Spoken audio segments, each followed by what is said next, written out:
ایک مجھ سے نا ایک دوست نے سوال پوچھا 4-5 دن ہو گئے. کچھ سوال ایسے ہوتے ہیں جو بندے کو نا چوراہے پہ لا کے کھڑا کر دیتے ہیں, زندگی میں نہ بھولنے والے سوالات ہوتے ہیں. ایک شخص نے سوال پوچھا, کہنے لگا اوکاڑے دینی اور مذہبی گھرانہ ہے, اوکاڑے سے تعلق ہے, میرے ساتھ محبت کا رشتہ ہے. کہنے لگے بیٹی کی شادی کر دی ہے راولپنڈی میں. آپ کی بھی بیٹیاں ہیں, میری بھی بیٹی ہے. بیٹی کی شادی کر دی ہے راولپنڈی میں. اب بچی چند دن رہنے آئی ہے. پوچھنا یہ ہے کہ نماز پوری پڑے گی کہ قصر پڑے گی. تو میرا تو اس نے کام کر دیا, حد ہو گئی, رو رو کے برا حال. میں نے کہا یار تو بند کر دے فون, رات کو بتاؤں گا. کیا پوچھ لیا یار تو نے. بیٹی مسافر نہیں ہوتی, بیٹی تو مہرانی ہوتی ہے باپ کے گھر کی. تو بیٹی مطلب کیسے بتاؤں کہ دل کرتا ہے کہ بیٹی وہ صرف ہنسے, وہ روئے کبھی نہ. یہ دعا ہوتی ہے. تو نے اتنا بڑا سوال کیوں کیا؟ بہرحال علماء کو کچھ چیزوں کے جواب دینے پڑتے ہیں. میں نے کہا میں رات کو بتاؤں گا. رات کو پھر فون آیا کہ آپ تو بڑی جلدی جواب دینے کے عادی ہیں, تو دیر کیوں کر دی؟ تو میں نے کہا یار جواب تو میرے پاس تھا لیکن ہمت نہیں تھی ابھی. تو میں نے کہا کہ اگر تو بیٹی آئی ہے والد کے گھر میں اور ابا جی کا پروگرام ہے اسے جائیداد میں سے حصہ دینے کا, تو پھر تو بیٹی نماز پوری پڑے گی. لیکن اگر ابا جی نے علیحدہ کر کے انگوٹھا لگوانا ہے تو پھر بیٹی مسافر ہے. اگر ابا جی نے اس کو علیحدہ کر کے انگوٹھا لگوانا ہے نا کہ دے دے بھائیوں کو, خیر ہے تیری شادی پہ خرچہ کر دیا ہے. اگر ابا جی کے دل میں نے کہا یہ ابے سے فتویٰ پوچھ لو, اگر ابا جی کے دل میں چور ہے نا کہ بیٹی کو دینا کچھ نہیں, تو پھر بیٹی نے نماز قصر پڑھنی ہے. اس لیے کہ پھر وہ وہاں حصے دار. اس کی دلیل حضرت عثمان غنی رضی اللہ تعالیٰ عنہ حج کے لیے تشریف لے گئے, تو لوگوں نے حضرت عثمان غنی سے کہا کہ نبی پاک بھی قصر نماز پڑھتے تھے, حضرت عمر بھی حج کے موقع پر قصر پڑھتے, حضرت ابو بکر بھی, آپ کیوں پوری پڑھتے؟ فرمایا ان کا مکے میں گھر کوئی نہیں تھا, میرے تو پورے کے پورے باغ ہیں, تو میں یہاں مسافر نہیں ہوں, میں یہاں مقیم ہوں. تو اگر تو بیٹی کا حصہ بھی ہے ابا جی کے گھر میں تو پھر وہ نماز پوری پڑے گی. لیکن اگر ابا جی نے اللہ تعالیٰ خیر فرمائے بیٹوں کے حق میں فیصلہ سنا دیا ہے اور انہوں نے بیٹی سے کہہ دیا ہے کہ چھوڑ, جو بیٹیاں حصہ لیتی ہیں ان کے بھائی نہیں ملتے تو نہ ملے بھائی, کوئی عرض نہیں. ضروری ہے ظالم بھائیوں سے رابطہ رکھنا جو کھا جائے بہنوں کا حصہ. والد ظالم ہے, ظالم ہے باپ, بیٹے کو حصہ دیتا ہے بیٹی کو نہیں دیتا. اور یہ 1.5 مربے والے جاگیردار کی بات نہیں کر رہا جس کا 4 مرلے کا مکان ہے, اس کی بیٹی کا بھی حصہ بنتا ہے. کیوں کھاتے ہو بیٹیوں کا حصہ؟ ڈر نہیں آتا اللہ تعالیٰ سے؟ کیوں کھاتے ہیں لوگ بیٹیوں کا حصہ؟ جب اللہ رسول نے رکھا ہے تو کیوں کھا جاتے؟ اور پھر کہتے ہیں جناب بڑا پیار ہے بیٹی سے, رونے دھونے کے لیے پیار ہے. تو یاد رکھیں حضرت عثمان غنی رضی اللہ تعالیٰ عنہ کا لنگر چلتا تھا. تو میرے بھائی ایک اور بہت بڑی خوبی حضرت عثمان غنی کی, تیسری, وہ یہ تھی کہ آپ میں اللہ نے بہت زیادہ حیا رکھی تھی. آج نا اگر آپ ناراض نہ ہو تو ہماری حکومتوں میں جو بدتمیز زیادہ ہوتا ہے اس کا عہدہ زیادہ ہوتا ہے, اس کو اچھا عہدہ ملتا ہے جو بدتمیزی زیادہ کرتا ہے. اور ہمارے ہاں نوجوان سمجھتے ہیں کہ کھل کے پھرنا, کھل کے کھانا, مرضی کا لباس پہننا. ہمارے ایک بزرگ فرمایا کرتے تھے جب سے پیسے لوگوں کے پاس زیادہ آئے ہیں لباس چھوٹے ہو گئے, پیسہ زیادہ آ گیا کپڑے جسموں پہ سکڑ گئے. لوگ سمجھتے ہیں کہ بس جو دل میں آئے کہہ دینے کا نام جمہوریت ہے, آزادی رائے ہے. حضرت عثمان غنی رضی اللہ تعالیٰ عنہ شرم و حیا کے پیکر تھے, بڑا پیسہ تھا, بڑا کچھ تھا, لوگ ڈرتے تھے, سردار بھی تھے, جو چاہتے کر سکتے, روب طاری ہوتا. لیکن عثمان غنی کو جب بھی کوئی دیکھتا تھا کسی کونے میں بیٹھے نظر آتے تھے, چھپے ہوئے, پیچھے, شرم و حیا, نفاست پسندی, بڑھ بڑھ کے آگے ہونا, ہر ویڈیو میں شامل ہونے کی کوشش کرنے کا نام پیار نہیں ہے.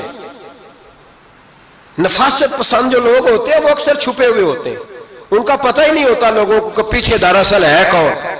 دیکھیے نا بڑی معروف حدیث ہے صحیح مسلم میں, نبی پاک صلی اللہ علیہ وسلم آرام فرما رہے تھے, حضور نے تامت مبارک باندھی ہوئی تھی, لیٹے ہوئے تھے سرکار. تو جب آدمی لیٹتے تھے نا, ہمارے بزرگ بھی جب لیٹتے ہیں تو تامت کو سمیٹا کرتے تھے تو گھٹنوں تک آ جاتی تھی, دیکھا نا آپ نے.